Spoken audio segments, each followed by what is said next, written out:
Welcome back to First Take. The Celtics have won 6 out of their last 7 games after last night's victory over the 76ers. Neemias Queta and Jaylen Brown both scored 27 points to help the Celtics reach 40 wins on the season.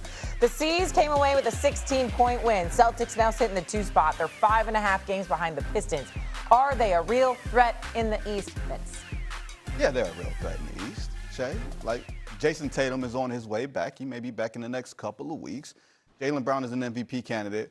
Are they the team to beat? Nah, I can't say that. Because if we're going to say regular season matters, if we're going to say that defense matters, if we're going to say that all of these things have to be taken into account, Detroit has its own MVP candidate. Now, I have my doubts about whether Detroit can go through not winning a playoff series to get to the NBA Finals. But they are the team in the East with the best home record, the best road record, the best defense, and an MVP. That is a formula despite the shooting. The shooting is horrific right now. It ain't great, but I still think Detroit is a team to beat. Somebody's going to have to beat them. Wendy? Look, I can sit here for the next half hour, guys, and go over why I think the Pistons can win or the Pistons can lose. The Celtics, the Cavs, the Knicks. I can create a case for them, all of them, winning and losing because they all are flawed teams. And it's a very tightly packed East. I understand Detroit's been number 1 for the entire season, but they have their flaws, okay? Let's be honest. Only one of these teams can materially improve with the addition of a player, and that's the Celtics. And of course, I don't know what Jason Tatum will look like when he comes back. I don't know what he looks like in game 1 of him coming back. I don't know what he looks like in May, okay? But the upside that the Celtics have because of the Tatum factor is the story in the Eastern Conference. That's the way it is. If he comes back and is even close to the All-NBA player that he has been for years, it is an absolute game-changing moment. Of course there will be some chemistry issues when he first tries to come back. Of course I don't expect him to be great. But you cannot look at this and look at the situation and not say that the Tatum potential re-entry changes the entire dynamic for Boston. I say? Here's my thing. By the way, major props. I heard you talking earlier on Get Up, Wendy, about this kid, Queta, 7-footer, 26 years old. Brother had a great performance yesterday, 27 and 17. Got to give him love. You got a big man that can go out there and produce for you. They seem really, really high on him. The combination of him and a guy like Vucevic who can hit perimeter shots and pull bigs away from the basket certainly feeds into what Boston is doing. The answer to this question is that they are obviously a team that's a huge threat in the Eastern Conference. I wouldn't say they are the team to beat because I still think that's the Detroit Pistons. But in the same breath, I can't summarily dismiss what we're seeing from them, particularly with Jaylen Brown having elevated his game. Jason Tatum is the wild card because even though he makes the team better, the reality is the last time we saw them, they were on the verge of losing to the New York Knicks. They were going down 3-1. Jason Tatum got hurt in the last 2-3 minutes of the game in game 4. They were going down 3-1 to the New York Knicks, going back to Boston in that Eastern Conference semifinal series. Let's keep it a buck in that regard. So they were about to go home in all likelihood. And so we can't look at them and just say Jason Tatum coming back, all of a sudden he changes everything. But in the same breath, because of the elevation of Jaylen Brown and Jason Tatum being the class individual that he is, along with an all-world talent, could they make some noise? None of us can rule it out, especially when you're finding diamonds in the rough like this kid, Queta, and then you've got Vucevic, like I said. Peyton Pritchard is balling as well. You know, you just look at some of these guys that have been. Derek White, you can never dismiss him and how clutch he can be. They are definitely a threat, no doubt about it. They're just not the team to beat as of yet.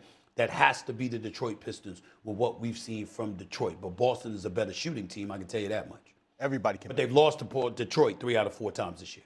So at this point, they've won 6 out of their last 7. That one loss in those 7 games was against Denver on a back-to-back in Denver. You remember that. Their upside, obviously, with the Jason Tatum news is huge. Yeah. Coming up here on First Take, quarterbacks. We're on. Held by Allen Iverson and now held by Tyrese Maxey. Most threes in Sixers franchise history, 886.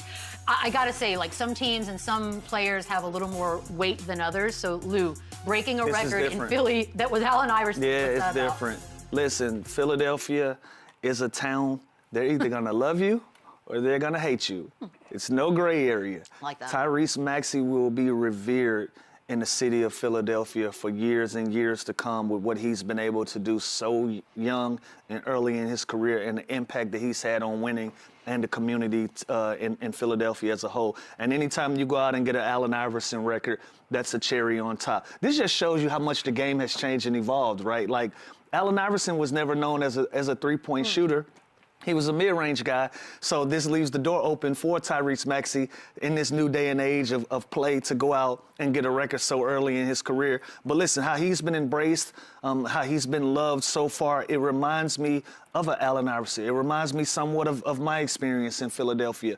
All of our small, undersized guards that go out and score the basketball, Philadelphia loves us, and because of that, Allen Iverson is the reason why we've been able to be embraced like that. So I'm sure that he feels good about this record. I'm sure he's been embraced by AI, and they've spoken. But this is great. This is only the tip of the iceberg for Tyrese Maxey. He's going to go out and get a number of these records out there, and even have an opportunity to compete for a championship if he sticks around long enough in the city of Philadelphia. But this is a great notch on his belt. You know, and a lot of other great things to come for him in the near future. He's also going to blow the roof off this record. He's not stopping. But the game has changed so much. Like, yeah, these records are weird now a little bit. I was number one. I was shocked it was AI because, like Lou said, he wasn't Same. really a three-point shooter. He obviously played there for a while and was an absolute animal. But Tyrese Maxey is so good, and like we talked about, the game has changed. There's way more. There's faster pace. It's more three-point shots. So he's gonna double this record. Like, as long as he stays healthy, knock on wood, and stays on this franchise,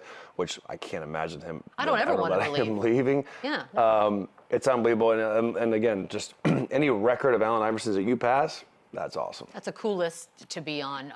Then imagine if he gets the conference finals, if he gets them that way. Like, And they're sneaky. Like Joel Embiid back, like they have shooting. BJ Edgecombe, like this team is. I think I said it last week. Like you go get a matchup against the Knicks or something like that where you can advance. Anything can happen with this team, this talent. They're so fast in transition. why you just throw the Knicks out there like that? Well, because right now it's 6-3 seed, and I don't know who I'd take. I think You just said it. you just said it, did you not? Well, that's what I'm saying. I think they are a really, really, really good 6 seed.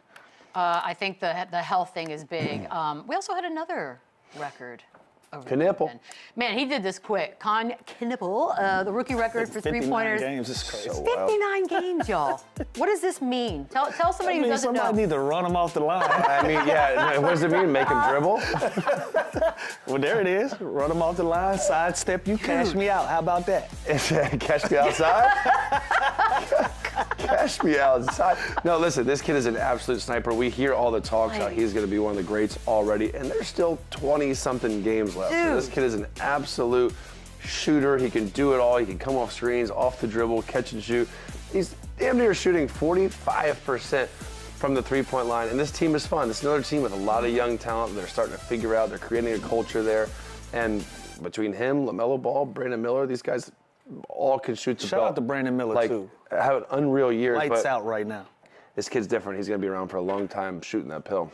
So are we ever going to, because look, Steph Curry is on a little island by himself, but it's, there could come a time where this kid is in that conversation. It may not be as flashy, and he doesn't have the personality of Steph Curry. Let it marinate. I'm just throwing it out there. Yeah, put Guys, it in the refrigerator for a little while. what about in the league right now? Top 5 shooter? That I give him. Yeah. Because Hey. all of the top shooters are in street clothes. Yeah, because the guy that just won the three-point contest doesn't even All the play. top shooters are in street clothes right now. Great. Oh my God, So, that's great. not counting Dame, then if Dame's in, he might be 6. That's insane. Current players, though, I mean, come on, this guy. And I just love the story, too. I love that everyone's talking about number 1 pick, Cooper Flagg, and then this dude's having the year. He's probably Rookie of the Year. You think so? I hope so. They're going to be in the play-in. Like, they're a lot better If record. he's not Rookie of the Year, then see, that's where you lose me on that. That's just more hype and name He's the favorite right than now. production. There you Yeah, go. exactly. He didn't come in with the flash There you go. of one kid. Which is crazy. 'Cause he was still like the, 3rd or 4th pick. Like, he was still that guy. It Yeah, was- it's just. I kind of like that he's just low key. Like, by the way, he doesn't ever have sweaty hair. That's weird. to He's me. he's just a robot, dude. He's just methodical. He never gets on the refs. He never changes. If he misses 10 in a row. I love the conversation. She's worried about his hair. You're still He's like, analyzing basketball. I said he never changed if he misses 10 in a row. I don't think he's ever missed 10 in a row. could he ever? He will never. No. That's good. That's good. We're gonna take a quick break. We'll talk about some of the more recent games we had.